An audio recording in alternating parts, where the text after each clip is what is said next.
Corona মহামাৰীয়ে ভয়ংকৰ ৰূপ ধাৰণ কৰি থকাৰ সময়ছোৱাত অসমৰ বিভিন্ন অঞ্চলত দেখা দিছে আন এক মহাসংকটে। কেইদিনমানৰ পৰা হোৱা নেৰেনেপেৰা বৰষুণৰ ফলত নগাঁও জিলাৰ বহুকেইখন গাঁও ইতিমধ্যে পানীৰ তলত ডুব গৈছে। নগাঁও জিলাৰ কামপুৰ ৰাজু চক্ৰৰ অন্তৰ্গত বকুলগুৰি কলনী নলাৰপাৰা আদি অঞ্চলত কপিলী নদীৰ বাঢ়নী পানীয়ে অঞ্চলটোৰ বৃহৎ ক্ষতি সাধন কৰে। আনহাতে হুজাই জিলাৰ লংকা লস্কৰ পথাৰ অকান্ত গাঁও বগৰী বিনাকান্দি আদি অঞ্চলবোৰ বানপানীত ডুব গৈছে। কপিলী নৈয়ে প্ৰলয়ংকাৰী ৰূপ ধাৰণ কৰাৰ বাবে উক্ত অঞ্চলবোৰত পানীত হানচৰ অৱস্থাই দেখা দিছে। এইখন আমাৰ লস্কৰ পথাৰ কপিলী অঞ্চলৰ লস্কৰ পথাৰ এলেকা হয়। ইয়াত বানে বহুত মানুহক ক্ষতি কৰিছে। এতিয়া এই গাঁওখনৰ নাম জৰাং পথাৰ হয়, লস্কৰ পথাৰৰ এটা এলেকাৰ জৰাং পথাৰ নাম হয়।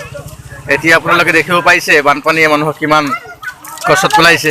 বহুত মানুহ এটা বাটত ওলাই আহিছে আৰু পকী ৰাস্তাৰ ওপৰেদি পানী গৈ আছে আৰু বহুত মানুহক ক্ষতি কৰিছে। মানুহে নিজৰ কেঁচুৱা, নিজৰ ল'ৰা ছোৱালী আৰু পশু জন্তু লৈ মানুহ আহি আছে।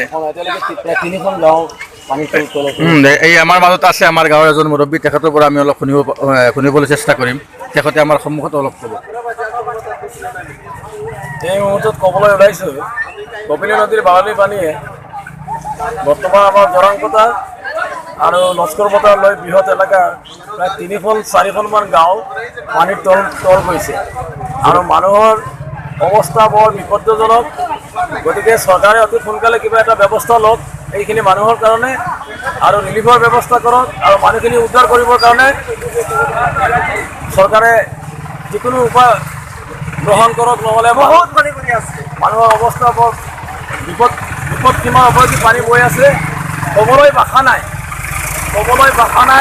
এই মুহূৰ্তত ইফালে বৰষুণ নেৰানেপেৰা বৰষুণ চলি আছে। এই বৰষুণৰ মাজত পানী বৈ আছে, ৰাস্তাৰ ওপৰেদি পকী ৰাস্তাৰ ওপৰেদি পানী বৈ আছে। এতিয়ালৈকে প্ৰায় 3-4খন গাঁও পানীৰ তল গৈছে আৰু মানুহৰ অৱস্থা বৰ ভয়াৱহ। গতিকে চৰকাৰে এই মিডিয়াৰ যোগেদি মই ক'ব বিচাৰিছোঁ, ছ'চিয়েল মিডিয়াৰ যোগেদি অতি সোনকালে চৰকাৰে কিবা এটা ব্যৱস্থা কৰক।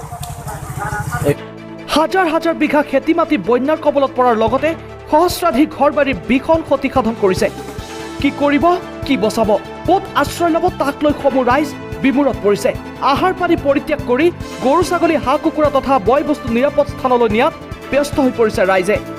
ছাউণ্ড অফ নৰ্থ ইষ্টৰ মাধ্যমেৰে বিপদগ্ৰস্ত অঞ্চলবাসী এই প্ৰাকৃতিক দুৰ্যোগৰ সময়ত সহায়ৰ বাবে অসম চৰকাৰে কাতৰ আহ্বান জনাইছে। Zero' report, sound of north east.